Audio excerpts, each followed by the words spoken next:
Hello children. So today the revision of your ratio, proportion and unitary method. Okay. So if 132 examinees of a certain school, the ratio of successful to unsuccessful student is 9:2. If 4 more students passed, what would have been the ratio of successful to unsuccessful students? Okay. So your total examinees is 132 and the ratio of successful to unsuccessful students is 9:2. Okay, so here successful I have written as X and unsuccessful I have written as U. So as ratio U is given 9:2. So if I do the cross multiplication, can I write U here and 9 in the denominator? S by 9, U by 2, same only. Okay, here I have taken suppose K. That means S by 9 is equal to K. S by 9 will be some value and U by 9 will be some value. So since here equal to is given, that means both will be equal to something, some number.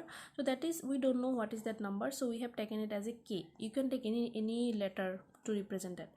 So say that means we have taken it, we have not consider any value, anything, just one literal number we have taken.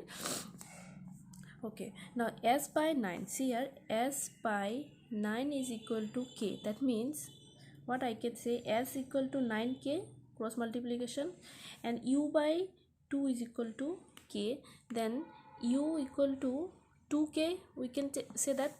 So S equal to 9K and U equal to 2K. Okay, that only you have taken. S equal to 9K, U equal to 2K. According to question, what is given, total examine is how many? 132. That means success and unsuccess total will be how many? 132. That means suppose total number of candidate who has given the exam is 132. Out of them the ratio 9K has passed and the ratio and the 2K has failed. Okay, so that means 9K plus 2K will be how much? Total examiners, that means total candidate who has given the exam. That one we have done. So according to question, 9K plus 2K is equal to 132. 9 plus 2, 9K plus 2K means 11K. 11K is equal to 132. So K will be 132 divided by 11. So we have got the K value. 11 and 12 are 132.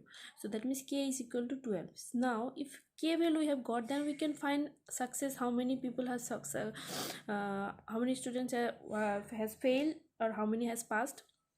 So successful student is how much? 9K. 9 into K means 12. 9 into 12, 108.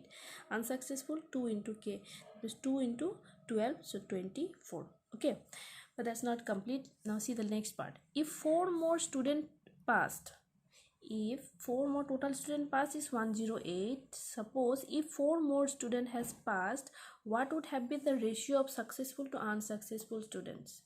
Suppose according to this process, your total student has passed is 108. So in the question it is given, if 4 more student has passed, that means 108 plus 4, how many it will be? 1112. Suppose if 1112 student has passed, so what will be the ratio of success to the unsuccessful students? Suppose total is 112, but your they has passed, that means they has succeeded. So total exam is 132. So from total only, if 4 students were added to the success, that means how many will be deducted from the unsuccessful? Unsuccess total 24. 24 minus 4, isn't it? Suppose in a class there are 10 students are there. Okay, suppose in a class there are 10 students are there. So out of them 2 has failed and the 8 has passed in the one exam. 2 failure and 8 has passed. Okay, so if I said if 2 more students were added to the failure, then what will be the ratio? Suppose total student is 10 because 8 plus 2 is 10. So if I add 2 more students to the failure, then what will be the ratio? So if I add here 2 students, because total is 2, total is 10. So from there, if I add 2 students to the failure, that means from here 2 we have to deduct. Otherwise 2 plus 2 4, 4 plus 8 12, but total student is 10. Will it be possible? No. That means if 4 students were added to the past, that means from the failure 4 students will be deducted, because your that total examiners is fixed. Okay, so that's all, and that only we have done. So successful is 108, unsuccessful is 24. Now see, if 4 more students pass, successful will be 108 plus 4, 112, unsuccessful will be 24 minus 4, 20. So this is your successful, this is unsuccessful. The ratio will be 112 divided by 20. So do the cancellation, then you will get 28:5. Okay, now this question. By mistake, instead of dividing 117 among A, B, C in the ratio 1 by 2 is to 1 by 3 is to 1 by 4, it was divided in the ratio 2 is to 3 is to 4. Who gained the most and by how much? What is your actual ratio? Actual ratio is this one. Instead of dividing in this ratio, they has divided in the ratio 2 is to 3 is to 4.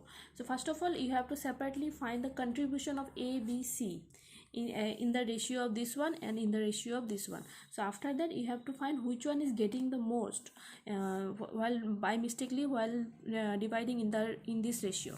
So you know the process how to distribute total ratio, that A's term divided by total ratio into your total value, like this. So 2 plus 3 5, 5 plus 4 9, so 2 by 9 117, B will be 3 by 9 117, C will be 4 by 9 117. Similarly here the one problem is that here the ratios are in the fractional form, so you have to make it as a whole number form. How you will make? You have to take the LCM of 2 3 4. LCM of 2 3 4 is 12, so 1 by 2 into 12, 1 by 3 into 12, 1 by 4 into 12, so ultimately you will get 6 is to 4 is to 3. So these are in the form of your whole number ratio.